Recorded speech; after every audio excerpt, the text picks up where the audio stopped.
हम सब ना अक्सर एक स्थिति की कल्पना कर सकते हैं। मान लीजिए ऑफिस का मीटिंग रूम है। हाँ, मीटिंग रूम्स में अक्सर काफी कुछ देखने को मिलता है। बिल्कुल।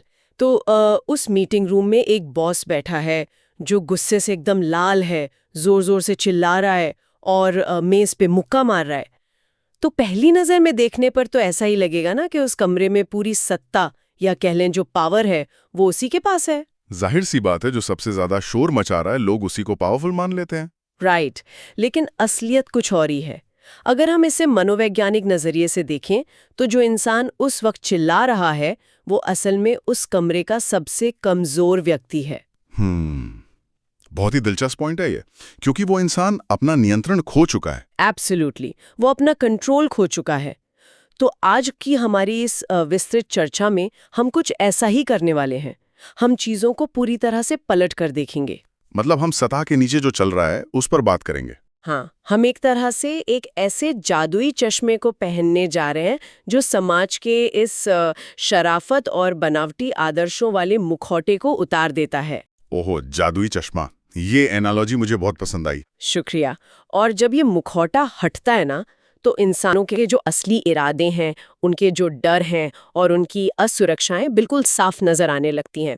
हमारा आज का जो विषय है वो the Machiavellian mindset, mastering human power dynamics पर आधारित है। जो कि एक बहुत ही गहरा और अक्सर गलत समझा जाने वाला विषय है। बिल्कुल गलत समझा जाता है। और इसीलिए हमारा मिशन आज ये समझना है कि दुनिया उन आदर्शों पर नहीं चलती जो हमें किताबों में पढ़ाए जाते हैं। हाँ, बचपन से जो हमें सिखाया जाता है। राइट। बल्कि ये ह्यूमन माइंड के उन छिपे हुए नियमों पर चलती है जो सत्ता, डर और धारणाओं यानी परसेप्शंस से संचालित होते हैं। बिल्कुल। और यहाँ शुरुआत में ही सबसे जरूरी बात ये साफ कर देना है कि इन नियमों को समझने का उद्देश्य किसी को चालाक, क्रूर या कोई विलन बनाना नहीं है। हाँ, हम यहाँ किसी को डार्क साइकोलॉजी का मास्टर नहीं बना रहे हैं। सही कहा। इसका असली मकसद सिर्फ और सिर्फ जागरूकता है, अवेयरनेस। क्योंकि जब तक हम उन साइकोलॉजिकल डायनामिक्स को नहीं समझते जिन पर ये दुनिया असल में काम कर रही है, तो हम मोहरा बन सकते हैं किसी का। बिल्कुल, तब तक हम अनजाने में ही किसी न किसी के पावर गेम का शिकार बनते रहेंगे। ये चर्चा कोई हथियार उठाना नहीं सिखा रही है, बल्कि ये पहचानना सिखा रही है कि कब कोई दूसरा इंसान मनोवैज्ञानिक हथियार का इस्तेमाल कर रहा है। ये बहुत ही सटीक बात कही आपने। तो चलिए सीधे उस शब्द पर आते हैं जिसे शायद इतिहास में सबसे ज्यादा गलत समझा गया है, मैकियावेलियन। मैकियावेली का नाम सुनते ही लोग अलर्ट हो जाते हैं। हाँ ना, मतलब आम बोलचाल में अगर हम किसी को मैकियावेलियन कहते हैं तो उसका मतलब होता है एक बहुत ही धोखेबाज इंसान जो बस अपने फायदे के लिए किसी का भी गला काट सकता है। लाइक एक सेल्फिश विलन टाइप का कैरेक्टर। राइट। लेकिन अगर हम निकोलो मैकियावेली के असल दर्शन को गहराई से समझें तो उन्होंने कभी बुरा बनने की वकालत नहीं की थी। बिल्कुल नहीं की थी। उन्होंने बस एक कड़वा सच बोला था। मैं तो यही सोचती हूँ कि उन्होंने बस आईना दिखाया था। बिल्कुल। हाँ, मैकियावेली का असली संदेश बहुत ही सीधा था। उनका कहना था कि दुनिया को वैसी देखो जैसी वो है, ना कि वैसी जैसी उसे होना चाहिए या जैसी हम उसकी कल्पना करते हैं। मतलब फैंटेसी से बाहर आना होगा। एब्सोल्युटली। हम लोग अक्सर ये मानकर चलते हैं कि लोग हमेशा फेयर होंगे, हमेशा सच बोलेंगे, या अगर हम उनके साथ अच्छे हैं तो वे भी हमारे साथ अच्छे रहेंगे। जो कि असल जिंदगी में होता नहीं है। बिल्कुल नहीं होता। वास्तविकता में इंसान हमेशा नैतिक नहीं होता। इस कॉन्सेप्ट को हम सिचुएशनल मोरालिटी ट्रैप कह सकते हैं। सिचुएशनल मोरालिटी ट्रैप मतलब इंसान के जो सिद्धांत होते हैं वो ठोस नहीं होते, वे बस हालात के हिसाब से बदलते रहते हैं। एकदम सही। इंसान अपने फायदे और नुकसान के आधार पर अपनी नैतिकता को एडजस्ट कर लेता है। उदाहरण के लिए मान लीजिए एक सहकर्मी है, वो तब तक आपका बहुत अच्छा दोस्त बना रह सकता है जब तक उसे सपोर्ट की जरूरत है। हाँ, जब तक काम निकल रहा है। राइट। लेकिन जैसे उसका प्रमोशन होता है और दोनों के बीच के पावर डायनामिक्स बदलते हैं तो अचानक उसका व्यवहार बदल जाता है। मैंने ऐसा होते हुए कई बार देखा है। हम सबने देखा है। इसीलिए ताकतवर लोग दूसरों से ये उम्मीद नहीं लगाते कि वे हमेशा अच्छे या लॉयल बने रहेंगे। इसके बजाय वे लोगों के व्यवहार के पैटर्न्स को ऑब्जर्व करते हैं। पैटर्न्स को? हाँ। मतलब वो देखते हैं कि लोग रिएक्ट कैसे कर रहे हैं। हाँ। वे ये एनालाइज करते हैं कि जब किसी व्यक्ति को पावर मिलती है या जब वो डर में होता है तब वो असल में कैसे रिएक्ट करता है। लेकिन एक मिनट, अगर मैं इस नजरिए से दुनिया को देखूंगी तो क्या ये मुझे पैरानॉइड नहीं बना देगा? पैरानॉइड? कैसे? मेरा मतलब है अगर कोई इंसान हर किसी के व्यवहार में सिर्फ पैटर्न्स ढूंढेगा और ये मान लेगा कि कोई भी स्थायी रूप से लॉयल नहीं है, तो वो तो हर मुस्कान के पीछे एक साजिश देखने लगेगा ना। ये डर वाजिब है। ये तो बहुत ही घुटन भरी जिंदगी हो जाएगी, लाइक हर वक्त शक करना। ये एक बहुत ही स्वाभाविक प्रतिक्रिया है। जब लोग पहली बार इस माइंडसेट के बारे में सुनते हैं तो उन्हें ऐसा ही लगता है।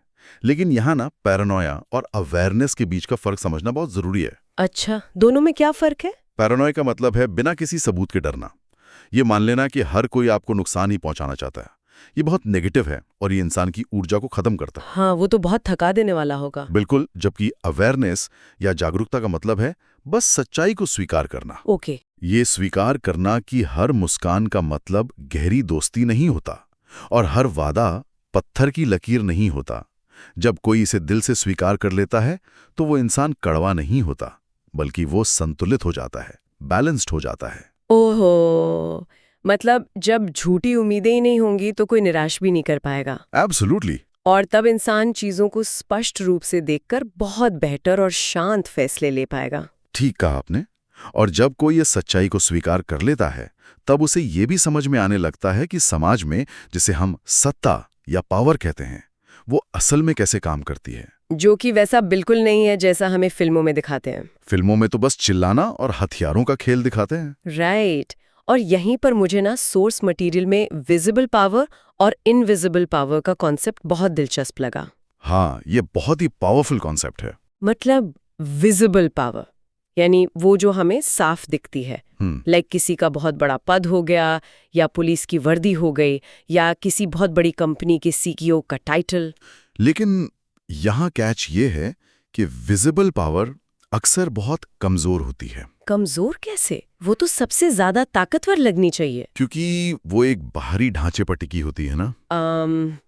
अगर कल को वो कुर्सी या वो टाइटल छिन जाए तो वो पावर भी रातों रात खत्म हो जाती है। बात तो सही है। कुर्सी गई तो पावर गई। बिल्कुल। इसके विपरीत होती है इनविजिबल पावर या कह लें अदृश्य सत्ता। जो इंसान सच में पावरफुल है वो शोर नहीं मचाता।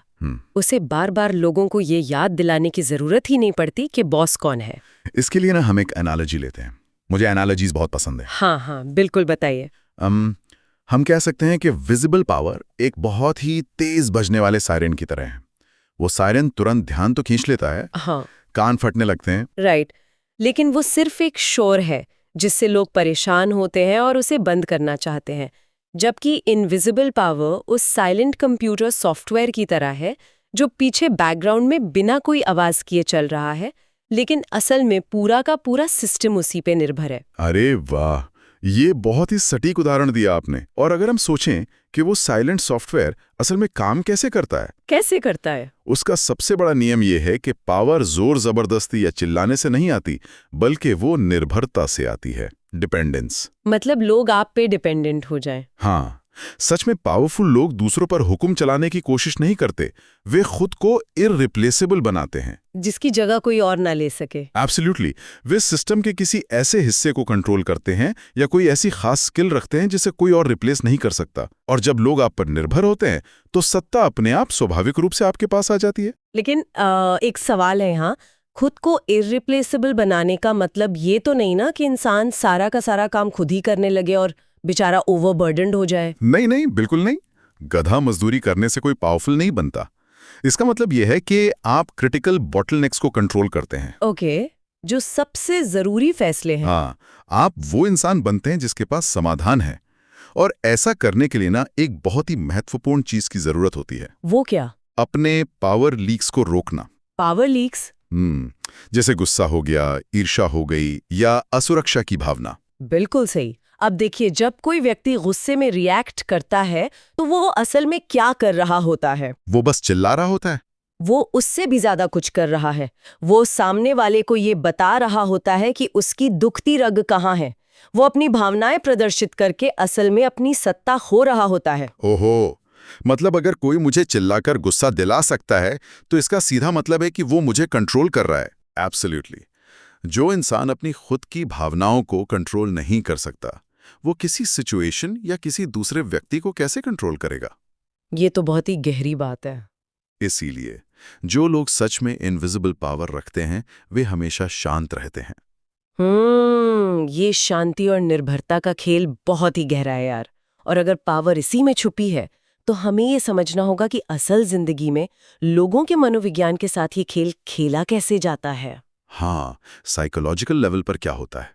राइट, क्योंकि लोग अक्सर सोचते हैं कि हम सब बहुत ही लॉजिकल प्राणी हैं और हम सोच समझकर प्रोज और कॉन्स देख के फैसले लेते हैं। ये हमारी सबसे बड़ी गलतफहमियों में से एक है।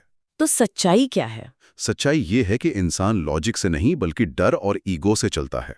डर से? हाँ, मनोविज्ञान में इसे लॉस अवर्जन कहा जाता है। लोग कुछ नया या अच्छा हासिल करने से ज्यादा अपने पास जो है उसे खोने से डरते हैं। अच्छा, मतलब जो पास में है वो ना चला जाए। राइट। मान लीजिए किसी को 100 रुपए मिलने की खुशी है, तो 100 रुपए खोने का जो दुख होता है ना, वो उस खुशी से कहीं ज्यादा गहरा होता है। ये तो मैंने भी महसूस किया है। और इसी डर का इस्तेमाल पावर डायनामिक्स में किया जाता है। और इसके साथ ही एक और बात है, लोग लॉजिक को फॉलो नहीं करते, वे सर्टेनिटी यानी निश्चितता को फॉलो करते हैं, है ना? हाँ, मानव मस्तिष्क को डाउट या संदेह बिल्कुल भी पसंद नहीं है। क्यों? क्योंकि डाउट में ऊर्जा खर्च होती है और वो बहुत असुविधाजनक होता है। इसलिए अगर कोई इंसान बहुत कॉन्फिडेंट दिखता है और पूरे आत्मविश्वास के साथ कोई बात कहता है तो लोग उसकी बात मान लेते हैं, भले ही लॉजिकली वो इंसान बिल्कुल गलत हो। बिल्कुल, भले ही वो गलत हो। और इसके ठीक उलट, अगर कोई व्यक्ति लॉजिकली सही है लेकिन अपनी बात कहते हुए हिचकिचाता है या डाउटफुल दिखता है तो उसे इग्नोर कर दिया जाता है। एकदम सही। कॉन्फिडेंस एक इल्यूजन पैदा करता है जिसे लोग सच मान लेते हैं। ये चीज ना ऑफिस के माहौल में बहुत साफ दिखती है। एक बहुत ही कमाल का कॉन्सेप्ट है अवेलेबिलिटी ट्रैप। हाँ, ये बहुत ही कॉमन है वर्कप्लेस में। मतलब जिसे हम कह सकते हैं कि जो इंसान हमेशा अवेलेबल है वो वैल्यूएबल नहीं बल्कि एक्सप्लॉइटेबल बन जाता है, उसका इस्तेमाल होने लगता है। राइट। अक्सर लोग सोचते हैं कि अगर मैं बॉस के हर काम के लिए हर समय हाजिर रहूंगी तो मेरी कद्र बढ़ेगी। लेकिन असल में होता है इसका एकदम उल्टा है। हाँ, क्योंकि वहां स्कार्सिटी या कह ले कमी का नियम लागू होता है। एब्सोल्युटली। अर्थशास्त्र का सिंपल नियम है, जो चीज बहुतायत में मिलती है उसकी कीमत कम हो जाती है। अगर कोई हर समय उपलब्ध है तो उसकी उपलब्धता को ग्रांटेड ले लिया जाता है। मतलब आपकी वैल्यू पानी की तरह हो जाती है, जरूरी है लेकिन मुफ्त में मिल रही है। बहुत सही कहा। जबकि जो पावरफुल लोग होते हैं वे अपनी उपलब्धता को हीरे की तरह दुर्लभ बनाते हैं। और आपको पता है, यही नियम रिश्तों पर भी लागू होता है। ज्यादा कमजोर स्थिति में होता है। बिल्कुल। इसे समाजशास्त्र में प्रिंसिपल ऑफ लीस्ट इंटरेस्ट कहा जाता है। प्रिंसिपल ऑफ लीस्ट इंटरेस्ट मतलब किसी भी रिश्ते में सत्ता या पावर हमेशा उसके पास होती है जिसे उस रिश्ते की सबसे कम परवाह होती है या जो उसे छोड़ने के लिए ज्यादा तैयार होता है। ये तो बहुत ही डार्क है, लेकिन सच भी लगता है। सच है, क्योंकि जो इंसान खोने से डरता है वो उस डर की वजह से बार बार समझौता करने लगता है और अनजाने में अपनी पावर दूसरे को सौंप देता है। और इसी पावर डायनेमिक्स में ना एक बहुत ही सटल लेकिन बहुत ही खतरनाक गेम खेला जाता है, the power of the pause, या हम कह सकते हैं स्पीड और साइलेंस का खेल। जो तुरंत रिएक्ट करता है वो अक्सर हारता है। एब्सोल्युटली। चलिए इसे रोजमर्रा की जिंदगी के एक बहुत ही आम उदाहरण से समझते हैं। आज के डिजिटल युग में मान लीजिए किसी ने एक जरूरी टेक्स्ट मैसेज किया। ओके। सामने वाले ने उसे पढ़ा लेकिन रिप्लाई नहीं किया। घंटे बीत जाते हैं। उस दौरान मैसेज भेजने वाले के दिमाग में क्या चलता है? अगर मैं अपनी बात करूं तो मैं तो सोचने लगूंगी कि क्या मैंने कुछ गलत कह दिया, क्या वो मुझसे नाराज है, राइट। या शायद मुझे ही कोई दूसरा मैसेज करके बात संभाल लेनी चाहिए। और बस यहीं पर पावर शिफ्ट हो गई। अरे बाप रे! जब वो इंसान जवाब देने में जानबूझकर समय लेता है तो वो बीच में खाली जगह, एक एम्बिग्विटी या अस्पष्टता छोड़ देता है। और मानव स्वभाव ऐसा है कि वो उस खाली जगह को अपने खुद के डर और असुरक्षाओं से भरने लगता है। मतलब सामने वाले ने कुछ किया ही नहीं, वो बस शांत रहा, लेकिन उस साइलेंस ने ही इंसान को अपने ही खिलाफ नेगोशिएट करने पर मजबूर कर दिया। वो खामोशी असल में पावर का एक वैक्यूम है। जो जवाब देने में समय लेता है वो कंट्रोल पूरी तरह से अपने हाथ में ले लेता है। बाप रे, ये तो सच में डराने वाला है। मतलब हम लोग अनजाने में ही रोज कितने पावर गेम्स का हिस्सा बने हुए हैं। बिल्कुल, हर दिन। लेकिन अब यहाँ एक बहुत बड़ा सवाल ये उठता है कि हम कैसे पहचाने कि कब कोई सिर्फ हमारा इन्फ्लुएंस कर रहा है और कब कोई हमें मैनिपुलेट कर रहा है। ये बहुत जरूरी सवाल है, क्योंकि ऊपर से देखने पर तो दोनों एक जैसी लगते हैं ना। दोनों में ही कोई इंसान हमसे अपनी बात मनवाना चाहता है। हाँ, लाइन बहुत पतली है, लेकिन ये फर्क समझना बहुत ही क्रिटिकल है। इन्फ्लुएंस और मैनिपुलेशन के बीच सबसे बड़ा जो अंतर है वो है चॉइस, यानी विकल्प का। चॉइस। हाँ, इन्फ्लुएंस या प्रभाव डालने का मतलब है कि सामने वाला आपको कोई विचार या दिशा दिखाता है, लेकिन अंतिम फैसला पूरी तरह से आपका होता है। इन्फ्लुएंस ट्रांसपेरेंसी पर आधारित होता है और ये इंसान को मजबूत बनाता है।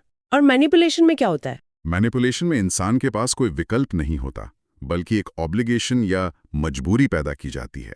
मैनिपुलेटर आपके लॉजिक को बाईपास करके सीधे आपके इमोशंस पे हमला करता है। लाइक गिल्ट ट्रिप देना। एब्सोल्युटली। गिल्ट या अपराध बोध के जरिए ये आपको कंफ्यूज करता है और मनोवैज्ञानिक रूप से एकदम कमजोर बना देता है। इसके कुछ बहुत ही स्पष्ट तरीके या मैकेनिज्म्स होते हैं ना, जैसे झूठी अर्जेंसी पैदा करना। हाँ, सबसे कॉमन। जैसे लोग कहते हैं ना, अभी फैसला करो वरना ये मौका हाथ से निकल जाएगा। बिल्कुल। और ये झूठी अर्जेंसी काम क्यों करती है पता है? क्योंकि ये हमारे दिमाग के लॉजिक सेंटर यानी प्री फ्रंटल कॉर्टेक्स को पूरी तरह बाईपास कर देती है। अच्छा, वो सोचने का समय ही नहीं देती। राइट। जब ऐसा लगता है कि समय खत्म हो रहा है तो दिमाग तुरंत फाइट या फ्लाइट मोड में चला जाता है और घबराहट में इंसान वो फैसला ले लेता है जो मैनिपुलेटर असल में उससे करवाना चाहता था। ये तो बहुत ही चालाकी भरा है। और दूसरा सबसे खतरनाक तरीका मुझे लगता है गैस लाइटिंग। ओहो, गैस लाइटिंग तो बहुत ही डैमेजिंग है। हाँ, ये सिर्फ झूठ बोलना नहीं है, ये उससे कहीं ज्यादा गहरा है। गैसलाइटिंग का मतलब है सामने वाले को उसकी ही सच्चाई, उसकी ही याददाश्त पर शक करने के लिए मजबूर कर देना। मतलब इंसान खुद को ही पागल समझने लगे। बिल्कुल। मान लीजिए किसी ने कोई वादा किया था और जब उसे याद दिलाया जाता है तो वो कहता है, मैंने तो ऐसा कभी नहीं कहा, तुम हमेशा चीजों को गलत तरीके से याद रखते हो, तुम बहुत ज्यादा सेंसिटिव हो गए हो। जब ये बार बार होता है तो इंसान को लगने लगता है कि शायद सच में उसी के दिमाग में कोई खराबी है। ये किसी के कॉन्फिडेंस को तोड़ने का सबसे क्रूर तरीका है। सच में क्रूर है। और एक और तरीका है जो बहुत आम है रिलेशनशिप्स में, जिसे इमोशनल रोलर कोस्टर कहा जा सकता है। हाँ, अप्स एंड डाउन्स। इसमें मैनिपुलेटर अचानक से बहुत तारीफ करेगा, बहुत स्पेशल फील कराएगा और फिर अगले ही दिन अचानक से एकदम कोल्ड बिहेवियर दिखाने लगेगा, जैसे सामने वाला मौजूद ही नहीं है। इसे मनोविज्ञान में इंटरमिटेंट रीएनफोर्समेंट कहा जाता है। अच्छा, इसका कोई साइंटिफिक नाम भी है? हाँ, और ये बिल्कुल कैसीनो की स्लॉट मशीन की तरह काम करता है। जुए की तरह। बिल्कुल। देखिए, जब लगातार रिवॉर्ड मिलता है तो इंसान बोर हो जाता है, लेकिन जब रिवॉर्ड अनप्रेडिक्टेबल होता है, यानी कभी बहुत प्यार मिल रहा है और कभी इग्नोर किया जा रहा है, तो दिमाग में डोपामीन का एक लूप बन जाता है। ओहो, मतलब इंसान एडिक्ट हो जाता है। एब्सोल्युटली।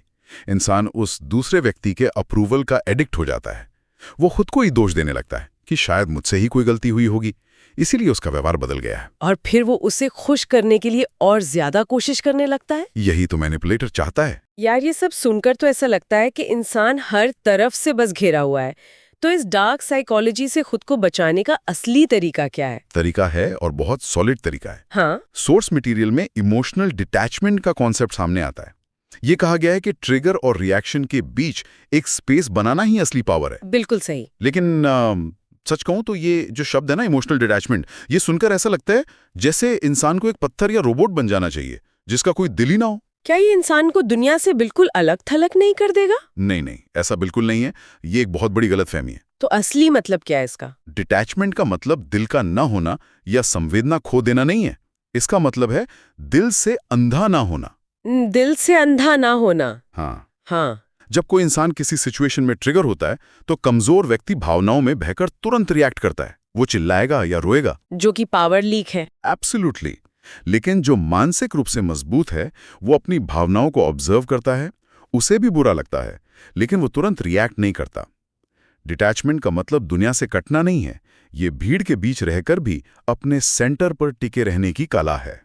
अच्छा, मतलब कोई केयर कर सकता है, प्यार कर सकता है, लेकिन वो आंख मूंद कर अंधी उम्मीद नहीं लगाएगा, और जब गुस्सा दिलाया जाएगा तो तुरंत फटने के बजाय एक पल के लिए रुकेगा। बिल्कुल। वो जो रुकने का समय है वो स्पेस है, और उसी स्पेस में चुनाव करने की आज़ादी और असली पावर छुपी होती है। क्या बात है। और इसके साथ ही खुद को बचाने के लिए बाउंड्रीज या सीमाओं का होना बहुत जरूरी है। लेकिन यहाँ एक गोल्डन रूल है। क्या रूल है? बाउंड्रीज कभी एक्सप्लेन नहीं की जाती, वे एनफोर्स की जाती हैं। ये बहुत दिलचस्प है। एक्सप्लेन करने से बाउंड्रीज कमजोर कैसे हो जाती हैं? क्योंकि जब आप किसी को ये समझाते हैं कि देखो, तुम्हें मुझसे ऐसे बात नहीं करनी चाहिए क्योंकि मुझे बुरा लगता है, तो आप असल में उससे वैलिडेशन मांग रहे हैं। ओहो, मतलब हम दिखा रहे हैं कि हम हर्ट हो रहे हैं। हाँ, आप उसे ये दिखा रहे हैं कि आपकी शांति उसके व्यवहार पर निर्भर है। जो व्यक्ति अपनी बाउंड्रीज के लिए बहुत ज्यादा सफाई देता है, उसकी रिस्पेक्ट सामने वाले की नजर में कम हो जाती है। तो फिर क्या करना चाहिए? इसके बजाय मजबूत लोग बस उस सिचुएशन से खुद को हटा लेते हैं। वे बहुत शांति से कहते हैं, अगर तुम इस टोन में बात करोगे तो मैं ये बातचीत यहीं खत्म कर रहा हूँ। कोई सफाई नहीं, सिर्फ action. Absolutely, no explanation, only action. क्या बात है। ये वाकई एक नजरिया बदलने वाली विस्तृत चर्चा रही है। अगर हम इस पूरे विश्लेषण को समेटें तो ये एकदम स्पष्ट हो जाता है कि पावर साइकोलॉजी को समझना कोई बुरी चीज नहीं है। बिल्कुल नहीं, ये तो सेल्फ डिफेंस है। हाँ, अवेयरनेस या जागरूकता ही इस मैनिपुलेशन का सबसे बड़ा एंटीडोट है। जब कोई इन छिपे हुए नियमों को समझ लेता है, जब वो सिचुएशनल मोरालिटी, पावर लीक्स और गैसलाइटिंग के मैकेनिज्म को पहचानने लगता है, तो वो खेल के मोहरे से हटकर खुद एक प्लेयर बन जाता है। सही कहा। जो इंसान इन पावर डायनामिक्स को इग्नोर करता है, ये सोचकर कि वो बहुत सीधा साधा है और दुनिया भी सीधी है, वो अंततः किसी और के पावर गेम का शिकार बन ही जाता है। मैनिपुलेशन कोई ऐसी चीज नहीं है जिससे आप छुप सकते हैं, आपको बस उसे पहचानना आना चाहिए। बिल्कुल। और अब इस डीप डाइव को खत्म करने से पहले एक ऐसा विचार जो शायद सीधे तौर पर आज के सोर्स मटेरियल में नहीं था, लेकिन इस पूरी चर्चा के आधार पर मेरे दिमाग में आता है। बताइए, क्या विचार है? हमने समझा कि पावर हमेशा निर्भरता या डिपेंडेंस से आती है। जो इंसान आप पर निर्भर है, वो आपके कंट्रोल में है। राइट। तो जरा सोचिए, आज के समय में हमारी सबसे बड़ी निर्भरता किस चीज पर है? किस पर? हमारे स्मार्टफोन्स और सोशल मीडिया के एल्गोरिदम्स पर। हम हर दिन, हर घंटे इन पर निर्भर हैं, अपने एंटरटेनमेंट के लिए, इन्फॉर्मेशन के लिए और यहाँ तक कि अपने वैलिडेशन के लिए भी। ओहो, ये तो बहुत ही गहरा पॉइंट है। बड़ा मैकियावेलियन पावर गेम कहीं और नहीं बल्कि टेक कंपनियों द्वारा हमारा ध्यान, हमारी अटेंशन और हमारे इमोशंस को कंट्रोल करने के लिए खेला जा रहा है। हाँ, वो जो इंटरमिटेंट रीइंफोर्समेंट की बात हमने की थी। बिल्कुल, इंटरमिटेंट रीइंफोर्समेंट, झूठी अर्जेंसी, ये सब तो हमारे एप्स हर सेकंड कर रहे हैं, नोटिफिकेशंस के जरिए। राइट। तो क्या हम सब अनजाने में खुद को पूरी खुशी के साथ मैनिपुलेट होने दे रहे हैं? ये एक ऐसा विचार है जिस पर हम सभी को बहुत गहराई से गौर करना चाहिए। आज की चर्चा में बस इतना ही।